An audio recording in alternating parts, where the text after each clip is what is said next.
Let's also get your reactions from the who's who of corporate India who were present there at that closed-door meeting to start with. You had some of the biggest leaders of Indian business from Chanda Kochar and Kiran Mazumdar-Shaw, and they're in conversation with Supriya. Let's cut across live for that. Go to her. There has been a breakthrough in the Indo-US nuclear deal. What are you making of this breakthrough? What do you make of this entire visit? It was rather successful. The two of you sat through the entire dialogue. How are you looking at this new partnership evolve? Well, I think, as was said, that this is not just symbolic. There's also a lot of substance behind it.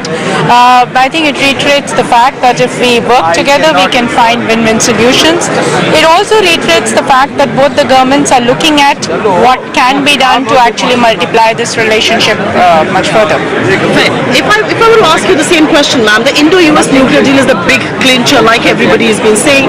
It's finally a breakthrough. How soon do you see this being operationalized, considering this is going to be a big opportunities for businesses both in the US and India? Well, this is a good start, but as you know, the nuclear deal has a very different dimension to it, because there is a lot of private sector involvement in clinching this deal. Right. And I think what the two governments have done is really enabled the process. So I think that is really what the nuclear deal is all about. But I think we have to look beyond the nuclear deal. There are many, many important areas for collaboration and bilateral cooperation. Right. I think there is a lot of areas like renewable energy, infrastructure, smart cities, healthcare, and what have you.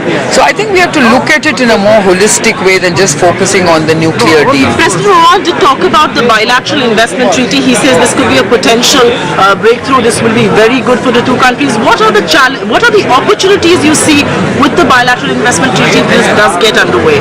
I think the bilateral investment treaty is going to be a very important building block for expanding the relationship. I would not call it, any issues or anything as such, but I think the point that was made in the CEO forum was to say that we take feedback from both the sides before really concluding the treaty, so that the treaty becomes meaningful. There is also a lot of talk about joint defense production. What kind of an opportunity do you see there? Because that is the other area where Indian and American companies are both excited about. Yes, indeed, that was also discussed, and I think the first step that the government has already taken is to open out defense, the FDI in defense, and I think that's the starting point for the relationship. One last question, ma'am, before we let you go. The immigration bill still remains a thorny issue.